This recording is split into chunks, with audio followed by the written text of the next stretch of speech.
MP Archuna பிணையில் விடுவிப்பு. மஹிந்தவின் மற்றொரு பாரிய மோசடி அம்பலம். ராணுவ அதிகாரிக்கு ஆதரவளித்த ஸ்ரீதரனின் செயற்பாட்டால் ஏமாற்றம். பகிரங்க மன்னிப்பு கோர வேண்டும் என கஜேந்திரகுமார் வலியுறுத்தல். மீனவர்களுக்கு விசேட நிவாரணம். படகுகளை இலவசமாக திருத்த நடவடிக்கை. பின்னடைவில் காவல்துறை. அரசாங்கம் மீது நாமல் முன்வைக்கும் பாரிய குற்றச்சாட்டுகள். வவுனியாவில் வீதியோர வியாபார நடவடிக்கைகளை முடக்க களத்தில் இறங்கிய மாநகர சபையினர். மாணவர்களின் கல்விக்காக களத்தில் பிரதமர். பதுளைக்கு விரைந்தார் ஹரணி அமரசூரிய. சட்டவிரோத மணல் அகழ்வை கட்டுப்படுத்த பின்னடிக்கின்றது கனியவள திணைக்களம். வேலணை பிரதேச ஒருங்கிணைப்பு குழு கூட்டத்தில் குற்றச்சாட்டு. தனியார் தொலைக்காட்சிக்கு எதிராக ஒழுங்குமுறை நடவடிக்கை. இலங்கை போலீசார். இலங்கையின் விசா நீடிப்பு செயல்முறையை விமர்சித்தது சுற்றுலா வந்த குடும்பம். கொழும்பில் சிக்கிய போதைப்பொருள் கடத்தல்காரர். எதிர்க்கட்சி தலைவர் சஜித் பிரேம்தாச கொழும்பில் போட்டியிடுமாறு தன்னிடம் கேட்டுக் கொண்டதாக அர்ச்சுனா ராமநாதன் தெரிவித்துள்ளார். இன்று கோட்டை நீதவான் நீதிமன்றத்தில் முன்னிலையான அர்ச்சுனா ராமநாதன் MP பிணையில் விடுவிக்கப்பட்டார். அதன் பின்னர் வெளியில் வந்து ஊடகங்களுக்கு கருத்து தெரிவிக்கும் போது இதனை தெரிவித்தார். மேலும் கருத்து தெரிவித்த அவர், அது தொடர்பில் எதிர்காலத்தில் சிந்தித்து பார்ப்போம். ஆனால் யாழ்ப்பாண மக்கள் என்னை விடமாட்டார்கள், கொன்று விடுவார்கள். அப்படி நான் வருவதென்றால் சட்டத்திரணி கௌசல்யாவை அங்கு நிறுத்திவிட்டே வருவேன். அவர்தான் எனக்கு அடுத்தபடியாக பட்டியலில் இருக்கிறார். அவருக்கு 16,000க்கு மேல் வாக்குகள் கிடைத்துள்ளது. நாடாளுமன்றத்தில் இருக்கும் கஜேந்திரகுமார் பொன்னம்பலத்தை விட அதிகமான வாக்குகளை பெற்றுள்ளார். நான் நினைக்கின்றேன், எமது நாட்டை திருத்த முடியாது. ஒரு சந்தர்ப்பத்தில் அரசுக்கு எதிராக வாக்களிக்கின்றனர், பின்னர் எதிர்க்கட்சிக்கு வாக்களிக்கின்றனர். இதனாலேயே கொழும்பு மாநகர சபை பாதீடு தோல்வியடைந்தது. இது அரசாங்கத்தின் பாரிய வெளிச்சியாகவே நான் நோக்குகிறேன் என்றார். மண்கும்பான் பகுதியில் சில நபர்களால் திட்டமிட்ட வகையில் முன்னெடுக்கப்படும் சட்டவிரோத மணல் அகழ்வை கட்டுப்படுத்த நடவடிக்கை எடுக்க வேண்டும் என பிரதேச செயலகம் எழுத்து மூலம் கனியவள திணைக்களத்திற்கு கோரிக்கை விடுத்ததாகவும் அத்திணைக்களம் நடவடிக்கை எடுப்பதில் தளர்வு போக்கல்லது அக்கறையின்மை காட்டுவதாக வேலணை பிரதேச ஒருங்கிணைப்பு குழு கூட்டத்தில் குற்றம் சாட்டப்பட்டுள்ளது. பிரதேச ஒருங்கிணைப்பு குழு கூட்டம் இன்று நடைபெற்ற நிலையில் இவ்விடயம் தொடர்பில் அதிக கவனம் செலுத்தப்பட்டது. அதன்படி குறித்த பின்னடிப்புக்கான காரணத்தை வழங்குமாறு ஒருங்கிணைப்பு குழுவின் தலைவரால் கோரப்பட்டது. இதன்போது கனியவள திணைக்களத்தின் அதிகாரி கூறுகையில், மண்ணகழ்வு நடவடிக்கையின் போது தங்களால் குறித்த நபரையோ குழுவையோ சட்ட நடவடிக்கைக்கு உட்படுத்த முடியும். அதனால் சாட்சிகள் இல்லாது சட்டத்தின் முன் யாரையும் நிறுத்த முடியாது. அவ்வாறு ஆதாரங்கள் கிடைத்தாலும் எமக்கான பாதுகாப்பு இல்லை. எனவே இவற்றையும் நாம் கவனத்தில் கொள்வது அவசியம். மேலும் போலீசாரும் கிராம சேவகரும் ஒத்துழைக்க வேண்டும் என்றார். துறைசார் அதிகாரியின் கருத்தை நிராகரித்த பிரதேச செயலாளர், கிராம சேவகருக்கு இவ்விடையும் ஒரு சிறு பங்குதான். ஆனால் கனியவள திணைக்களத்திற்கு முழுமையான பொறுப்பல்லது கடமை இது சார்ந்ததாகவே இருக்கின்றது. அதே நேரம் சட்டவிரோத மண்ணகழ்வு நடந்தால் அதை தடுக்கும் அல்லது சட்ட நடவடிக்கைக்கு உட்படுத்தும் அதிகாரம் இருக்கின்றது. ஆனால் நாம் நடவடிக்கை எடுக்குமாறு கடிதம் அனுப்பினால் போலீசாரிடம் முறையிடுங்கள் என எமக்கு பதில் கடிதம் எழுதுகின்றீர்கள். எமக்கு எழுதும் கடிதத்தை ஏன் நீங்கள் போலீசாருக்கு எழுதி நடவடிக்கை எடுக்க முடியாது? அது உங்களுக்குரிய பொறுப்பின சுட்டிக்காட்டினார். இந்நிலையில் பிரதேச ஒருங்கிணைப்பு குழு தலைவர் கருத்து கூறுகையில், அப்பகுதி மக்கள் ஆதாரம் தருகின்றார்கள், பிரதேச சபையும் ஒத்துழைப்பு தருகின்றது, போலீசாரும் தமக்குரிய பங்களிப்பை செய்கின்றனர். சட்ட நடவடிக்கை எடுக்கும் அதிகாரம் அத்துறைசார் திணைக்களத்திற்கே உரியது. எனவே கனியவள திணைக்களம் தனது பொறுப்பை அடுத்தவர் மீது சுமத்தாது கட்டுப்படுத்த நடவடிக்கை எடுக்க வேண்டும். அந்த வகையில் அடுத்தவரிடம் ஜனவரி முற்பகுதிக்குள் நடவடிக்கை எடுக்க வேண்டும் என வலியுறுத்தினார். கல்வி அமைச்சும் யுனிசெப் நிறுவனமும் இணைந்து டிப்பா சூறாவளியால் பாதிக்கப்பட்ட பாடசாலைகள் குறித்த ஆய்வு ஒன்றை முன்னெடுத்து வருவதாக பிரதமர் கலாநிதி ஹரிணி அமரசூரிய தெரிவித்தார். இவ்வாய்வின் பின்னர் விரைவாக புனரமைக்கக்கூடிய பாடசாலைகளை சீரமைக்கவும், மண் சரிவு போன்ற அச்சுறுத்தல்கள் நிலவும் பகுதிகளில் அமைந்துள்ள பாடசாலைகளை பாதுகாப்பான வேறு இடங்களுக்கு இடமாற்றவும் தேவையான நடவடிக்கைகள் எடுக்கப்படும் என்றும் அவர் மேலும் குறிப்பிட்டார். டிப்பா சூறாவளியினால் சேதமடைந்துள்ள பதுளை மாவட்டத்தின் மிக ககிவுள்ள தேசிய பாடசாலையை இன்று நேரில் சென்று பார்வையிட்ட பின்னரே பிரதமர் மேற்கண்டவாறு தெரிவித்தார். இதனைத் தொடர்ந்து கடும் காற்றினால் மரம் முறைந்து விழுந்ததில் முற்றாக சேதமடைந்த கெட்டவத்தை ஜோத உள்பத்தை சமூக மண்டபத்தில் இயங்கி வந்த பாலர் பாடசாலையை பார்வையிட்ட பிரதமர் பிள்ளைகளின் பாதுகாப்பை கருத்தில் கொண்டு பாதுகாப்பான ஓரிடத்தில் குறித்த பாலர் பாடசாலையை மீண்டும் ஆரம்பிப்பதற்கு தேவையான வசதிகளை செய்து கொடுக்குமாறு அதிகாரிகளுக்கு அறிவுறுத்தல்களை வழங்கினார். பாலர் பாடசாலை ஆசிரியர்களுக்கான கொடுப்பனவுகள் முறையாக வழங்கப்படுகின்றனவா என்பது குறித்து கவனம் செலுத்திய பிரதமர் அனர்த்தத்தினால் தொடர்ந்து தொடர்ந்து இயங்க முடியாத அளவிற்கு சேதமடைந்துள்ள பாலர் பாடசாலையை கண்டறிந்து அங்கு பணியாற்றும் ஆசிரியர்களுக்கு தேவையான கொடுப்பனவுகளை வழங்குவதற்கு நடவடிக்கை எடுக்கப்படும் என்றும் உறுதியளித்தார். அதனைத் தொடர்ந்து மண்சரிவு காரணமாக கடும் சேதங்களுக்குள்ளான பசறை ஜூரி தமிழ் ஆரம்ப பாடசாலையையும் பிரதமர் நேரில் சென்று பார்வையிட்டார். ராணுவ அதிகாரியொருவரை கணக்காய்வாளர் நாயகமாக நியமிப்பதற்கு ஆதரவாக வாக்களித்து ஸ்ரீதரனின் செயற்பாடு தமக்கு மிகுந்த ஏமாற்றத்தை அளிப்பதாக தெரிவித்துள்ள தமிழ் தேசிய மக்கள் முன்னணியின் பாராளுமன்ற உறுப்பினர் கஜேந்திரகுமார் பொன்னம்பலம் இவ்வாறு ஆதரவாக வாக்களித்ததன் மூலம் வெளிப்படுத்திய தீர்மானத்தை ஸ்ரீதரன் ஏதேனும் ஒரு வழியில் திருத்தி அமைக்க வேண்டும் எனவும் அன்றையில் தாம் அவருக்கு வழங்கிய ஆதரவை வாபஸ் பெற வேண்டியிருக்கும் எனவும் குறிப்பிட்டார். இருநாள் உத்தியபூர்வமாக விஜயம் ஒன்றை மேற்கொண்டு நாட்டுக்கு வருகை தந்திருந்த இந்திய வெளிவிவகார அமைச்சர் கலாநிதி எஸ் ஜெய்சங்கருக்கும் தமிழ் தேசிய அரசியல் கட்சிகளின் பிரதிநிதிகளுக்கும் இடையிலான சந்திப்பு நேற்று கொழும்பில் நடைபெற்றது. அந்த சந்திப்பில் பேசப்பட்ட விடயங்கள் குறித்து தெளிவுபடுத்தும் நோக்கில் கஜேந்திரகுமார் பொன்னம்பலத்தின் கொழும்பு இல்லத்தில் செய்தியாளர் சந்திப்பொன்று ஏற்பாடு செய்யப்பட்டிருந்தது. அங்கு அரசியலமைப்பு பேரவையில் சிறு கட்சிகளை பிரதிநிதித்துவப்படுத்தும் சிவஞானம் ஸ்ரீதரனும் ராணுவ அதிகாரியொருவரை கணக்காய்வாளர் நாயகமாக நியமிப்பதற்கு ஆதரவாக வாக்களித்ததாக வெளியாகியிருக்கும் செய்திகள் தொடர்பில் எழுப்பப்பட்ட கேள்விக்கு பதிலளிக்கையிலேயே கஜேந்திரகுமார் மேற்கண்டவாறு தெரிவித்தார். அவர் மேலும் தெரிவிக்கையில், எங்களுக்கு அது மிகப்பெரிய ஒரு ஏமாற்றம். நாங்கள் அந்த செயலை உண்மையை நாங்கள் கண்டிக்கிறோம்.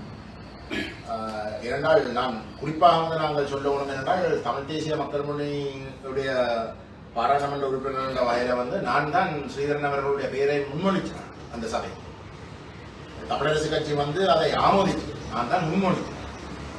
அப்படிப்பட்ட ஒரு நிலையில் இந்த ஸ்ரீதரன் அவர்கள் ஊடகங்களை வந்த கருத்தின்படி ஒரு ராணுவ அதிகாரியை ஆதரிச்சுன்றதை மன்னிக்க முடியாத ஒரு விஷயம். ஆகவே அவருக்கு எவ்வாறான ஒரு பதில் இருக்கிறது எனக்கு சொல்ல தெரியாது. ஆனால் அவர் பகிரங்கமாக மன்னிப்பு கேட்கணும். மற்றது அவர் அந்த முடிவிலே இருந்து மாற்றங்களை செய்தே ஆகும்.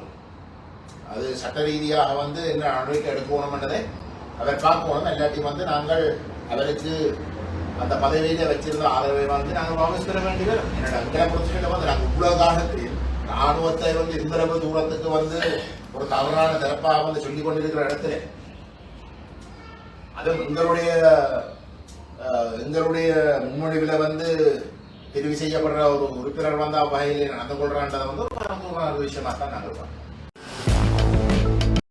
வெள்ளப்பெருக்கினால் கடுமையாக பாதிக்கப்பட்டுள்ள இலங்கையின் மீன்பிடி தொழிலை மீள கட்டியெழுப்புவதற்காக 7,649 மில்லியன் ரூபாய் பெறுமதியான விசேட மறுசீரமைப்பு திட்டத்தை மீன்பிடி நீரியல் மற்றும் கடல்வளங்கள் அமைச்சர் ராமலிங்கம் சந்திரசேகர் அறிவித்துள்ளார். ஊடகவியலாளர் சந்திப்பில் இதுகுறித்து விளக்கிய அவர், இந்த அனர்த்தத்தினால் அதிகபட்சமாக நன்னீர் மீன்பிடி வளர்ப்பு மற்றும் ஏற்றுமதி துறைக்கு 5,850 மில்லியன் ரூபாய் நஷ்டம் ஏற்பட்டுள்ளதாக குறிப்பிட்டார். குறிப்பாக அலங்கார மீன்கள், இறால் மற்றும் கடல் அட்டை வளர்ப்பு துறைகள் இதனால் பெரும் பாதிப்புக்குள்ளாகியுள்ளன. எவ்வாறாயினும் அரசாங்கத்தினால் வழங்கப்பட்ட முன்கூட்டிய எச்சரிக்கைகள் காரணமாக பாரிய உயிர் சேதங்கள் தவிர்க்கப்பட்டதாக அமைச்சர் இதன்போது சுட்டிக்காட்டினார். ஜனாதிபதியுடன் நடத்தப்பட்ட ஆலோசனைகளை தொடர்ந்து பாதிக்கப்பட்ட மீனவர்களுக்கு படகுகளை திருத்துவதற்கும் புதிய உபகரணங்களை பெற்றுக் கொள்வதற்கும் பல்வேறு சலுகைகள் அறிவிக்கப்பட்டுள்ளன. அதன்படி முழுமையாக பாதிக்கப்பட்ட படகுகளுக்கு காப்புறுதி தொகையுடன் குறைந்த வட்டியில் கடனுதவி வழங்கப்பட உள்ளதுடன் பகுதியளவில் சேதமடைந்த அனைத்து படகுகளையும் சீனொரு நிறுவனம் அந்தந்த இடங்களிலேயே இலவசமாக திருத்தி தரும். மேலும் வலைகளை இழந்த 1,200க்கும் மேற்பட்ட கடல் மீனவர்களுக்கு தலா 1 லட்சம் ரூபாய் பெறுமதியான வவுச்சர்களும் 6,000 நன்னீர் மீனவர்களுக்கு தலா 70,000 ரூபாய் வரையான நிதியுதவியும் வழங்கப்பட உள்ளதாகவும் அமைச்சர் தெரிவித்தார். இதனிடையே நன்னீர் மீன்பிடித்துறையை பொறுத்தவரை சுனாமிக்கு பிறகு ஏற்பட்ட மிகப்பெரிய அழிவு இதுவென குறிப்பிட்ட அதிகாரிகள் நாட்டின் உணவு பாதுகாப்பை உறுதிப்படுத்த 699 குளங்களில் மீண்டும் மீன் குஞ்சுகளை விட தீர்மானித்துள்ளதாக இலங்கை தேசிய நீர் உயிரின வளர்ப்பு அபிவிருத்தி அதிகார சபையின் தலைவர் கித்ஸ்ரீ தர்மபிரிய தெரிவித்துள்ளார். அத்துடன் ஏற்றுமதி துறையில் ஈடுபட்டுள்ள நடுத்தர மற்றும் பாரிய அளவிலான வர்த்தகர்கள் மீண்டும் தொழிலை தொடங்க அரசு வங்கிகள் ஊடாக விசேட கடன் திட்டங்கள் அறிமுகப்படுத்தப்பட்டுள்ளன. இந்த நிவாரண பணிகள் அனைத்தும் 5 கொண்ட குழுவின் கண்காணிப்பின் கீழ் மிகவும் வெளிப்படையான முறையில் முன்னெடுக்கப்படும் என அமைச்சின் செயலாளர் உறுதிப்படுத்தியுள்ளார். ஸ்ரீலங்கா பொதுஜன பெரமுனவின் தேசிய அமைப்பாளர் நாடாளுமன்ற உறுப்பினர் நாமல் ராஜபக்ச காவல்துறை அதிபரை கடுமையாக விமர்சித்துள்ளார். தேசிய மக்கள் சக்தியின் நாடாளுமன்ற உறுப்பினர் ஒருவரை காவல்துறை அதிகாரிகளை தாக்கியதாக கூறப்படும் சம்பவம் குறித்து கருத்து தெரிவிக்கையில் அவர் இவ்வாறு விமர்சனங்களை முன்வைத்துள்ளார். வீதிகளில் காவல்துறை அதிகாரிகளை தாக்கியதாக கூறப்படும் நாடாளுமன்ற உறுப்பினர்களை கொண்ட அரசாங்கத்திற்கு சேவை செய்ய வெட்கப்பட வேண்டும் என அவர் இதன்போது கூறியுள்ளார். தேசிய மக்கள் சக்தி நாடாளுமன்ற உறுப்பினர் சாந்த பத்மகுமார மீது காவல்துறை அதிகாரி ஒருவர் தாக்குதல் நடத்தியதாக குற்றம் சாட்டப்பட்ட சம்பவம் குறித்து ஊடகங்களுக்கு உரையாற்றிய நாமல், தற்போதைய காவல்துறை அதிபர் நாட்டின் காவல்துறை அதிபராக செயற்படவில்லை எனவும் மாறாக தேசிய மக்கள் சக்தி அரசாங்கத்தின் காவல்துறை அதிபராகவே அவர் செயல்படுவதாகவும் அவர் குற்றம் சாட்டியுள்ளார். அத்தோடு இதுபோன்ற சம்பவங்கள் அரசியல் அழுத்தம் மற்றும் பழிவாங்கலுக்கு பயந்து காவல்துறை அதிகாரிகள் தங்கள் கடமைகளை சுயாதீனமாக செய்ய தயங்கும் சூழ்நிலையை உருவாக்கியுள்ளன என்றும் நாமல் ராஜபக்ச சுட்டிக்காட்டியுள்ளார். ஒரு காலத்தில் ராஜபக்ச குடும்பத்தினர் போதைப் பொருள் தொடர்பான நடவடிக்கைகளில் ஈடுபட்டதாக குற்றம் சாட்டிய நாடாளுமன்ற உறுப்பினர்கள் இப்போது கஞ்சா அறுவடையுடன் தொடர்புடையவர்கள் என்று ராஜபக்ச மேலும் குற்றம் சாட்டியுள்ளார். இந்நிலையில் சட்ட நடைமுறையாக்கத்தில் அரசியல் அதிகாரம் பயன்படுத்தப்படுவதாகவும் இதுபோன்ற சம்பவங்கள் குறித்து காவல்துறை அதிபர் அமைதியாக இருப்பது சந்தேகங்களை எழுப்பியுள்ளதாகவும் அவர் தொடர்ந்தும் கூறியுள்ளார். தற்போது நிலவும் அனர்த்த நிலைமை காரணமாக நீர்நிலைகளின் தன்மை மற்றும் ஆழம் மாற்றமடைந்துள்ளதால் இந்த பண்டிகை காலத்தில் நீர்நிலைகளை பயன்படுத்தும் போது பொதுமக்கள் மிகுந்த அவதானத்துடன் இருக்குமாறு சமூக மருத்துவ நிபுணர் சமித ஸ்ரீதுங்க அறிவுறுத்தியுள்ளார். சுகாதார மேம்பாட்டு பணியத்தினால் இன்று ஏற்பாடு செய்யப்பட்டிருந்த ஊடகவியலாளர் சந்திப்பில் கலந்து கொண்டு கருத்து தெரிவிக்கும் போதே அவர் இதனை தெரிவித்தார். அங்கவர் மேலும் கருத்து தெரிவிக்கையில், தற்போதைய நாட்களில் நிலவும் அனர்த்த நிலைமையுடன் நீர்நிலைகளின் கட்டமைப்பு மாற்றமடைந்துள்ளது. அவற்றின் தரைப்பகுதி மற்றும் ஆழம் மாறுபட்டுள்ளது. எனவே இவ்வாறான இடங்களை பயன்படுத்தும் போது எப்போதும் அவதானமாக இருங்கள். உங்களுக்கு தெரியாத நீர்நிலைகளில் இறங்கி நீராடுவோ அல்லது அதனை பயன்படுத்துவதற்கு முன்னதாக அங்கிருப்பவர்களிடம் கேட்டு தெரிந்து கொள்ளுங்கள். சில வேளைகளில் பழைய இடங்களாக இருந்தாலும் அனர்த்தங்களுக்கு பிறகு அவற்றின் ஆழம் அதிகரித்திருக்க கூடும். இதேவேளை பாடசாலை விடுமுறை மற்றும் பண்டிகை காலங்களை முன்னிட்டு வீதி விபத்துகள் மற்றும் ஏனைய விபத்துகள் ஏற்படுவதற்கான அதிக வாய்ப்புகள் காணப்படுவதனால் அது தொடர்பிலும் அவதானமாக இருக்குமாறு வைத்திய நிபுணர் சமித ஸ்ரீதுங்க கேட்டுக்கொண்டார். கடந்த சில வருடங்களின் தரவுகளை பகுப்பாய்வு செய்ததில் குறிப்பாக சாரதிகள், வாகனங்களில் பயணிப்பவர்கள் மற்றும் பாதசாரிகளின் கவனையினம் காரணமாகவே பெரும்பாலான வீதி விபத்துக்கள் ஏற்படுவதாக அவர் குறிப்பிட்டார். அத்துடன் அனைவரும் தமது வாகனங்களை போக்குவரத்தில் ஈடுபடுத்துவதற்கு முன்னர் அவை சரியான இயங்கு நிலையில் உள்ளனவா என்பதை உறுதிப்படுத்துவது அவசியம் என்றும் அவர் மேலும் தெரிவித்தார். முன்னாள் ஜனாதிபதி மஹிந்த ராஜபக்சவின் ஆட்சிக் காலத்தில் மேற்கொள்ளப்பட்ட மோசடி தொடர்பில் இலங்கை போலீசாரை அரசியல் அழுத்தங்களிலிருந்து பாதுகாக்கும் சர்வதேச அமைப்பு தகவல் வெளியிட்டுள்ளது. தேசிய வீடமைப்பு அபிவிருத்தி அதிகார சபைக்கு சொந்தமான கொழும்பு மோதர பகுதியிலுள்ள பிரதீபா மண்டபத்திற்கு அருகிலுள்ள 2 ஏக்கர் 16 பேச்சஸ் காணியை மஹிந்த ராஜபக்ச ஆட்சியில் 50 லட்சத்திற்கும் குத்தகைக்கு கொடுத்து 4600 மில்லியன் ரூபாய் நஷ்டத்தை ஏற்படுத்தியுள்ளார். இந்த காணி 30 வருடங்களுக்கு குத்தகை வழங்கப்பட்டுள்ளதாக இலங்கை போலீசாரை அரசியல் அழுத்தங்களிலிருந்து பாதுகாக்கும் சர்வதேச அமைப்பு தனது இணையதளத்தில் குறிப்பிட்டுள்ளது. அதில் மேலும் குறிப்பிடப்பட்டுள்ளதாவது, மாளிகாவத்தை வாகன நிறுத்துமிடத்தை குத்தகைக்கு வழங்கலினால் ஒரு மாதத்திற்கு நட்டம் 45,000 ரூபாவாகும். அத்தோடு சாஞ்சி ஆராய்ச்சி மாவட்டத்தில் உள்ள வீடமைப்பு திட்டத்தில் உள்ள வீடுகளை புனரமைப்பதற்காக 68 மில்லியன் ரூபாய் ஒதுக்கப்பட்டுள்ளது. ஆனால் அந்த பணத்திற்கு என்ன நடந்தது என்று தெரியவில்லை. ஒரு வீட்டில் கூட எவ்வித புனரமைப்பும் செய்யப்படவில்லை. ஆனால் புனரமைப்பு செய்யப்பட்டதாக ஆவணங்கள் தயாரிக்கப்பட்டுள்ளன. மொரட்டுவ சொய்சாபுர வீடமைப்பு திட்டத்தில் அரகல போராட்டத்தில் தீ வைக்கப்பட்ட நாடாளுமன்ற உறுப்பினர்கள் 4 பேருக்கு வீடுகள் வழங்கப்பட்டுள்ளன. இவர்கள் குறித்த பாதிப்புக்காக பல கோடி ரூபாய்களை நட்டமாக பெற்றுக் கொண்டவர்கள் ஆவர். இவர்கள் மக்களின் பணத்தை தங்களின் பரம்பரை சொத்துக்களாக பகிர்ந்து கொண்ட விதங்கள்தான் இவை. இந்த பாதிப்புகளையே மக்கள் இன்று அனுபவிப்பதாக தெரிவிக்கப்பட்டுள்ளது. தவறான மற்றும் உறுதிப்படுத்தப்படாத செய்திகளை தொடர்ந்து ஒளிபரப்பியதற்காக தனியார் ஊடக வலையமைப்பிற்கு எதிராக நடவடிக்கை எடுக்க கோரி தொலைத்தொடர்பு ஒழுங்குமுறை ஆணையத்திற்கு கடிதம் அனுப்பப்பட்டுள்ளதாக போலீசார் தெரிவித்துள்ளனர். இந்த சம்பவம் தொடர்பான விசாரணையின் போது வெளிப்படுத்தப்பட்ட விடயங்கள் தொடர்பாக தொலைத்தொடர்பு ஒழுங்குமுறை ஆணையத்திற்கு தெரிவிக்கப்பட்டதாக போலீஸ் ஊடக பேச்சாளர் தெரிவித்துள்ளார். இதன்படி ஒளிபரப்பு உரிமங்களை வழங்குவதற்கான முறையான அதிகாரியாக தொலைத்தொடர்பு ஒழுங்குமுறை ஆணையத்திற்கு பொருத்தமான எதிர்கால நடவடிக்கைகளை எடுக்குமாறு கடிதத்தின் மூலம் கோரப்பட்டுள்ளது. அரசாங்கத்திற்கும் குறித்த ஊடக வலையமைப்பிற்கும் இடையே தொடர்ச்சியான பொது மோதல்கள் ஏற்பட்டுள்ள நிலையில் இந்த நடவடிக்கை எடுக்கப்பட்டுள்ளது. உறுதிப்படுத்தப்படாத மற்றும் தவறான செய்திகளை ஒளிபரப்பியதற்காக அதிகாரிகள் மீண்டும் குறித்த ஊடக வலையமைப்பை குற்றம் சாட்டி வருகின்றனர். நத்தார் மற்றும் புதுவருட பிறப்பை முன்னிட்டு அலங்கரிக்கப்பட்ட யாழ் மணிக்கூட்டு கோபுர மின் அலங்கார திறப்பு விழா நேற்று இரவு இடம்பெற்றது. இந்த நிகழ்வில் வடக்கு மாகாண ஆளுநர் நாகலிங்கம் வேதநாயகன் பிரதம விருந்தினராக கலந்து கொண்டு மின் அலங்காரத்தை உத்தியபூர்வமாக திறந்து வைத்தார். இதன் ஆரம்ப நிகழ்வாக நாட்டில் அண்மையில் ஏற்பட்ட இயற்கை பேரிடரால் உயிரிழந்த மக்களுக்கு அஞ்சலி செலுத்தும் வகையில் ஆளுநர் அஞ்சலி சுடரை ஏற்றி வைத்தார். அதனைத் தொடர்ந்து மணிக்கூட்டு கோபுரத்தின் மின் அலங்காரங்களை ஒளிரச் செய்து வைபவத்தை ஆரம்பித்து வைத்தார். இந்த நிகழ்வில் நாடாளுமன்ற உறுப்பினர் இளங்குமரன், யாழ் மாவட்ட செயலாளர் பிரதீபன், யாழ் மாநகர சபையின் முதல்வர் மதிவதனி ஆகியோர் கலந்து கொண்டனர்.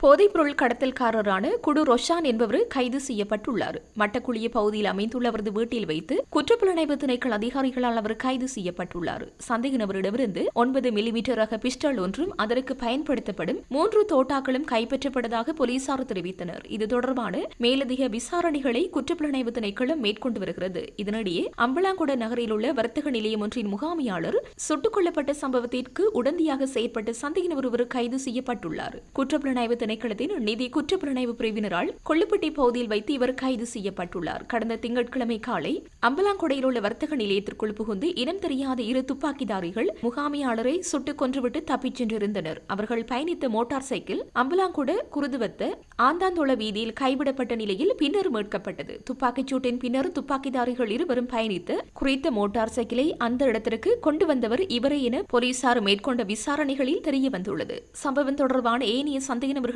கண்டறிய விசாரணைகள் தொடர்கின்றன. இதேவேளை வெலிகம பிரதேச சபையின் முன்னாள் தவிசாளர் லசந்த விக்ரமசகர தனது அலுவலகத்தில் வைத்து சுட்டுக் கொல்லப்பட்ட சம்பவத்துடன் தொடர்புடைய மற்றொரு சந்தேக நபர் குற்றப்புலனாய்வு திணைக்களத்தினால் கைது செய்யப்பட்டுள்ளார். குறித்த கொலைக்கு உடந்தையாக செயற்பட்ட குற்றச்சாட்டில் வெலிகம பிரதேசத்தில் வைத்து இவர் கைது செய்யப்பட்டுள்ளார்.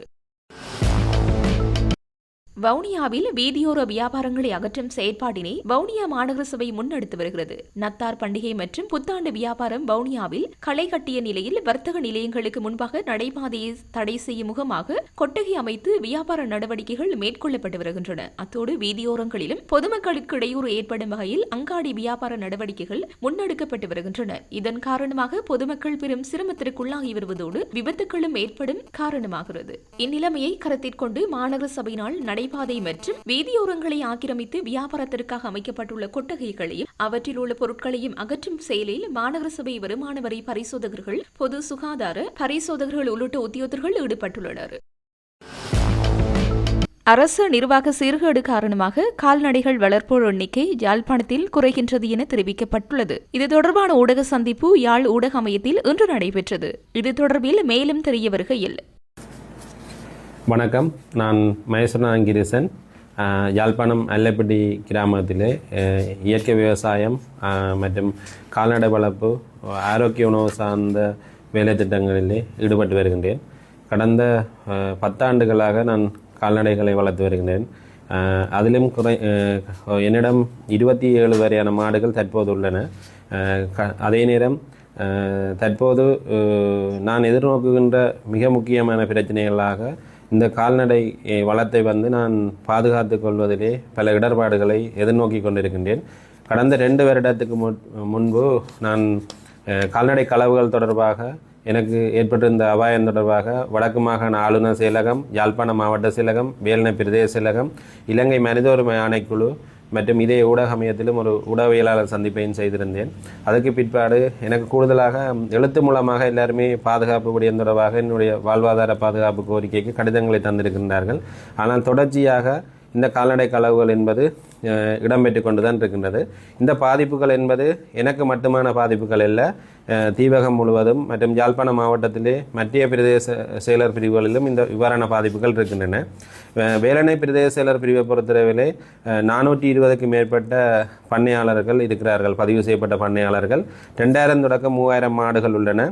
அதிலும் 130 மாடுகளாக இருந்த கால்நடை பண்ணை தொழில் என்பது சுமார் 700 கறவை பசுக்களாக இந்த 2 வருடங்களிலே அதிகரித்திருக்கின்றது.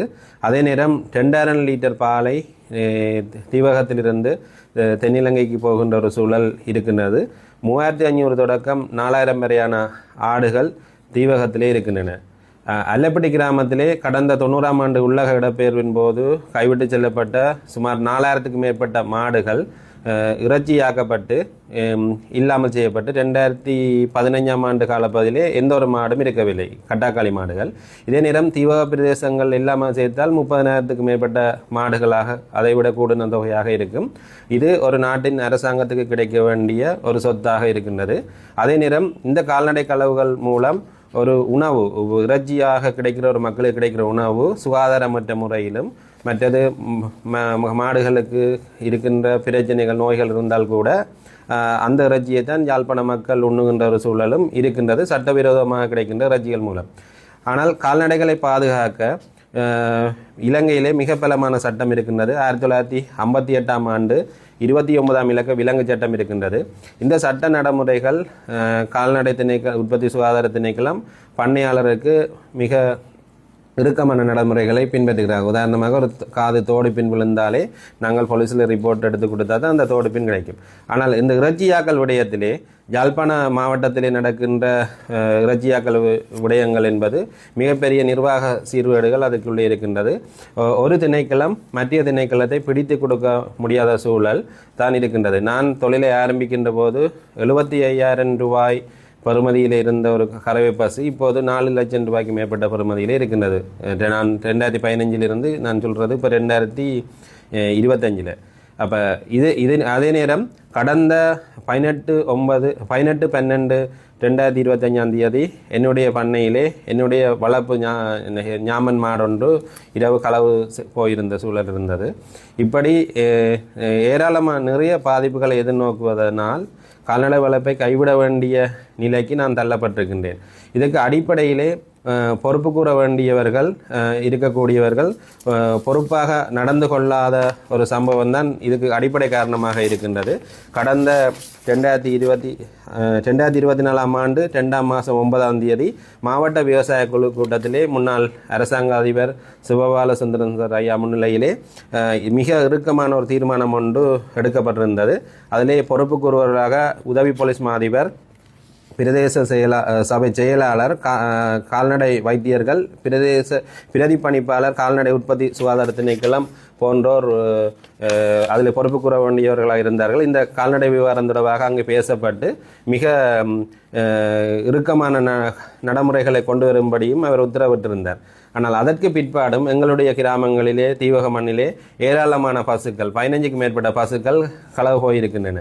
அப்போ இவ்வாறான சூழல் நாட்டின் பொருளாதாரத்தில் இந்த பொருளாதார பின்னடைவுகளை மிகப்பெரிய அளவில் ஏற்படுத்துது. என்னென்னா ஒரு பசு நாட்டுக்கு தேவையான உரத்தை கொடுக்குது, அதாவது இயற்கை பசலைகளை கொடுக்குது, பாலை கொடுக்குது, நாட்டுக்கு தேவையான போஷணையை கொடுக்குது, மற்றது நாட்டின் ஒரு சொத்தாக இருக்குது.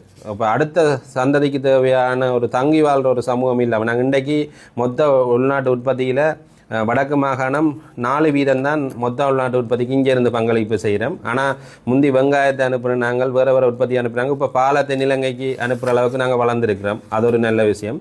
மொத்த ஏற்றுமதியில் 1% கூட நாங்கள் பங்களிப்பு செய்யலை. அதை விட இலங்கையின் மொத்த உள்நாட்டு உற்பத்தியில் 40% தான் உள்நாட்டு பால் உற்பத்தியாக இருக்கிறது. இவ்வாறான சூழ்நிலையில் கால்நடை வளர்ப்பு என்பது யாழ்ப்பாண மாவட்டத்திலே முக்கியமாக பாதுகாக்க வேண்டிய ஒரு தேவையாக இருக்கிறது. இதிலே கால்நடை திணைக்களம், உள்ளூராட்சி திணைக்களங்கள், இந்த இறைச்சி கடைகள் இறைச்சியாக்குற விடயங்களில் மிக முக்கியமான இருக்கிறது உள்ளூராட்சி திணைக்களத்துக்கு மிக முக்கியமான பொறுப்பு இருக்குது. என்னென்னா இறைச்சி கடைகளை வழங்குகிற அதிகாரம், மாடுகளை இறைச்சி அடிக்கிற இடங்களை வச்சிருக்கிறார்கள் உள்ளூராட்சி திணைக்களங்களாக இருக்குன்னு. ஆனால் 1958ஆம் ஆண்டு 29ஆம் இலக்க விலங்கு சட்டத்தின்படி சட்டப்படி கால்நடை வைத்திய நிலையங்களில் உரிம மாற்றம் செய்யப்பட்டு தான் இறைச்சியாக்குற நடைமுறை இருக்கணும். அநேகமான மாடுகளுக்கு கால்நடை மாடு வச்சிருக்கிற பண்ணையாள்கிட்ட மாடுகள் இந்த தோடு பட்டிகளே உடைவடைஞ்சு விழுந்து இருக்கிற சூழல் இருக்கிறது. நீங்கள் ஒரு ஊடகவியலாளர்களாக இப்போ எங்களோட மண்ணில் இருக்கிற ஒரு மிகப்பெரிய ஒரு முறைகேடை நீங்கள் ஆய்வு செய்து பார்க்கலாம்.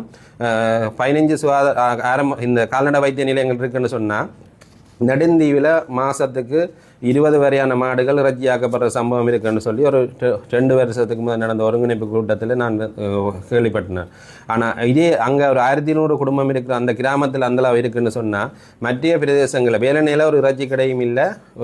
ஆனால் அங்கே சட்ட ரீதியற்ற முறையில் இறைச்சியாக்குற சம்பவம் நடக்குது. மற்ற இடங்களில் எவ்வளவு இறைச்சியாக்குற விடயங்கள் நடக்கும்ன்றதை ஆய்வு செய்து பார்க்கலாம். அதே நேரம் கால்நடை வைத்திய நிலையங்களில் இறைச்சிக்காக உரிமை மாற்றம் செய்யப்பட்ட மாடுகளின் அளவும் மற்ற உள்ளூராட்சி திணைக்களங்களுக்கு சொந்தமான இறைச்சி கடைகளோ அது சார்ந்து இறைச்சியாக்குற இடங்களில் இருக்கிற இதுவும் எந்த கட்டத்திலையும் பேலன்ஸ் ஆகாது. இதை வடக்கு மாகாண கால்நடை பணிப்பாளர் டாக்டர் வசீகரன் ஐயாவே ஒரு ஊடகம் ஒன்றுக்கு தெரிவிச்சிருந்தார். அது கடந்த காலத்திலே அது வெளிக்கொணரப்பட்டிருந்தது. இவ்வாறான சம்பவங்களினால் நாடு மிகப்பெரிய பொருளாதார பின்னடைவுகளை எதிர்நோக்குது. இந்த பாதிப்புகளிலிருந்து விடுபடுறதுக்கு முக்கியமாக இந்த கால்நடை வளர்ப்பு சார்ந்திருக்கக்கூடிய களவு அது சார்ந்திருக்கக்கூடிய நிர்வாக முறைகேடுகள் உடனடியாக நிவர்த்தி செய்யப்படணும். நான் 25 வரையான கால்நடை வளர்ப்பை இப்போது இருக்கிற 27 வரையான என்னுடைய கால்நடைகளை எனக்கு பாதுகாப்பற்ற சூழல் இருக்கிற சூழலில் தொடர்ந்து கொண்டு நடத்த முடியாத சூழலில் இருக்கிறேன். அதுக்காக நான் வேலனை பிரதேசத்திற்கு கடந்த 2 ஆண்டுகளுக்கு முதலே எழுத்து மூலம் கடிதங்களை வழங்கியிருந்த நான் கைவிடக்கூடிய சூழலில் இருக்கிறேன் என்று சொல்லி, அதே நேரம் ஆடுகள் என்னிடம் 20 வரையான ஆடுகள் இருந்தது. அதை நான் முற்றாக கைவிட்டு விட்டேன் இந்த கலவாயம் காரணமாக. ஜனவரி மாதத்திலே எனக்கு ஒரு சிறந்த தீர்வு கிடைக்கல என்று சொன்னால் நான் இந்த கால்நடை வளர்ப்பை கைவிட்டு செல்கிற ஒரு நிலைக்கு தள்ளப்படுறேன் என்றதை தான் நான் இந்த இடத்துல தெரிவிக்கிறேன். ஏனெண்டா நான் ஒரு சுய பொருளாதாரத்தை வங்கிகளில் கடன் பெற்று சுயமாக கட்டி எழுப்பின பொருளாதாரத்தை இந்த நாட்டில் ஒரு சுதந்திரமாக ஒரு தொழிலை செய்கிற ஒரு உரிமை எனக்கு கிடைக்கல.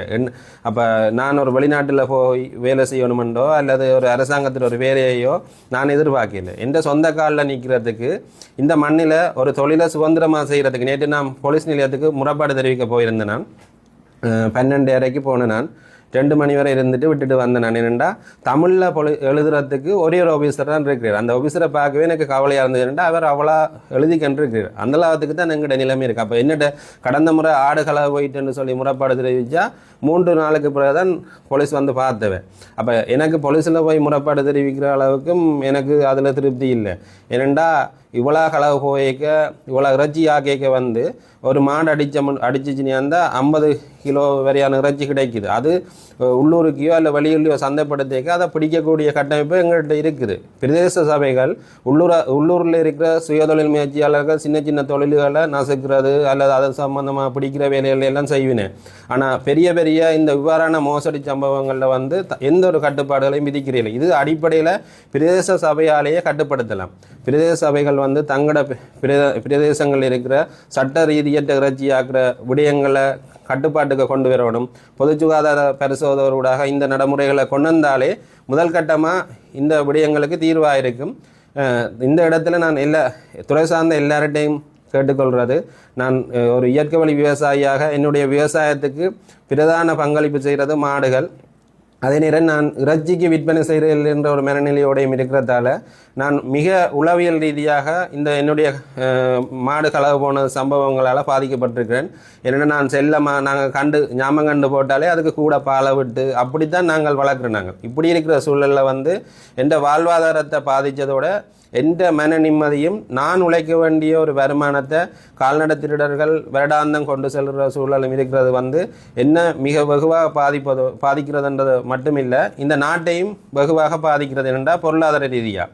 இது எந்த பாதிப்பு மட்டுமில்லை, தீவகம் முழுவதும் அல்லது யாழ்ப்பாண மாவட்டம் முழுவதும் இருக்கிற பண்ணையாளர் எதிர்நோக்குற பிரச்சனை என்றதை இந்த இடத்துல தெரியப்படுத்துகிறேன்.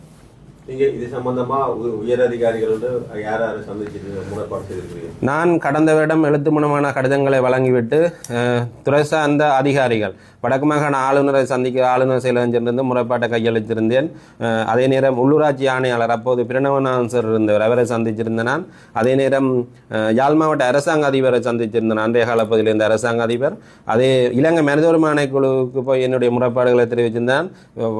கால்நடை திணைக்கள உற்பத்தி சுகாதார பணிப்பாளர், விவசாய திணைக்கள பணிப்பாளர், மாவட்ட விவசாய பிரிவில் இருக்கிற விவசாய திணைக்கள பணிப்பாளர், நான் யாரெல்லாம் இதோடு தொடர்பட்டார்களோ அவர்களோடு போய் நேரடியாக சந்தித்து இதால் நான் மட்டும் இல்லை இந்த நாட்டின் மிகப்பெரிய பொருளாதாரம் பாதிக்கப்படுதுன்றதை நான் தெளிவாக சொல்லியிருந்தேன்.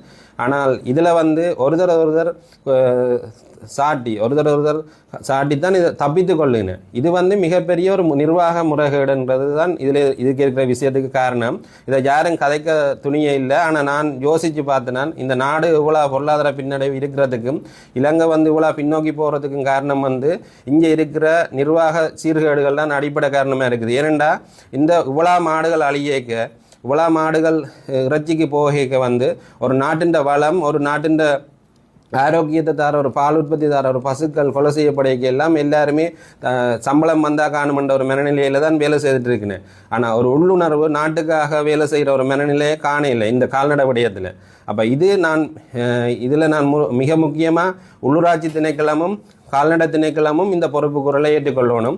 கால்நடை திணைக்களம் 1958ஆம் ஆண்டு 29ஆம் இலக்க விலங்கு சட்டத்தை எவ்வாறு பண்ணையாளருக்கு மிக கடுமையாக நடைமுறைப்படுத்துகிறார்களோ அதே சட்டத்தை உள்ளூராட்சி திணைக்களத்துக்கும் அவர்கள் நடைமுறைப்படுத்தணும். இந்த சட்ட நடைமுறைகள் பின்பற்றினால் யாழ்ப்பாணத்தில் இறைச்சி கடைகளிலே இறைச்சி இருக்காது. இதுவரைக்கும் உங்களோட கால்நடைகளில் எத்தனை கால்நடைகள்? என்னிடம் 3 ஆடுகள் களவு போனது, அதே நேரம் 2 பசு ஒரு ஞாமன் மாடு களவு போயிருக்கின்றது. 18/12/2025 வியாழக்கிழமை இரவு களவு போயிருந்தது. நான் இந்த கட்டமைப்பில் இருக்கிற இந்த போலீஸோ அவையில் எதுலேயுமே எனக்கு போய் இந்த நேரத்தை வீணடிக்கிறதா இருக்குமென்றதால நான் முறைப்பாடு நேற்று தான் தெரிவிக்க போயிருந்தேன். நான் அதுவும் எனக்கு வெற்றி அளிக்கலை. நான் கடந்த வருடம் போலீஸ் உயர் அதிகாரியை நேரடியாக சந்திச்சிருந்தேன், கடந்த 2 ஆண்டுகளுக்கு முதல். அதே நேரம் யாழ் மாவட்ட அரசாங்க அதிபர் 2024 எல்லா உயர் அதிகாரிகளையும் அழைத்து இது தொடர்பாக கதைச்சிருந்தவர். அதில் நான் இந்த கண்ணீரோடு அழுது தான் நான் தீவாந்திற்கு கால்நடை வளர்ப்பு சங்கத்தின் செயலாளராக இருக்கிறேன். என்னுடைய பண்ணையாளர் எதிர்நோக்குற இந்த வாழ்வாதார பிரச்சனைகளை தெரியப்படுத்தியிருந்தேன்.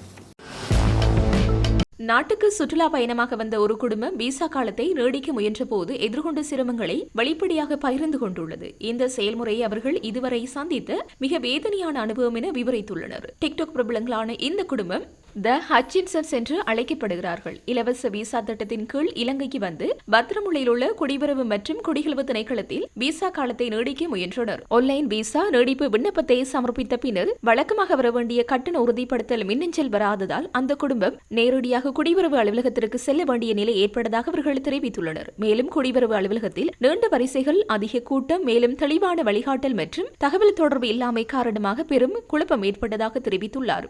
அந்த குடும்பத்தின் உறுப்பினர் அங்கே 2 பெரிய வரிசைகள் மட்டுமே இருக்கின்றன. யார் ஊழியர்கள் என்று யாருக்கும் தெரியவில்லை. அனைவரும் தலைகுனிந்து நிமிர்ந்து பார்ப்பதை தவிர்க்கிறார்கள். மேலும் எந்த விளக்கமும் அளிக்காமல் ஊழியர்கள் கடவுச்சீட்டுகளை பெற்றுக்கொண்டமை மன அழுத்தத்தை அதிகரித்தது. சுமார் 3 மணித்தியாலங்களை அலுவலகத்தில் கழித்த பின்னர் இறுதியாக விசா காலத்தை நீடிக்க அனுமதி கிடைத்தது. இதுவே எங்கள் வாழ்க்கையில் சந்தித்த மிக வேதனையான அனுபவம். கொழும்பு இலங்கையில் உள்ள குடிவரவு அலுவலகத்தில் இன்று மிக கடினமான நாள். இங்கு ஒரு வாரம் மேலதிகமாக தங்குவதற்காக இவ்வளவு சிரமம் வேண்டுமா என கேள்வி எழுகிறது. எப்படியோ இப்போதெல்லாம் சரியாகிவிட்டது. நத்தாரை மகிழ்ச்சியாக அனுபவிக்கும் நேரம் என அவர் டிக்டாக்கில் பதிவிட்டுள்ளார்.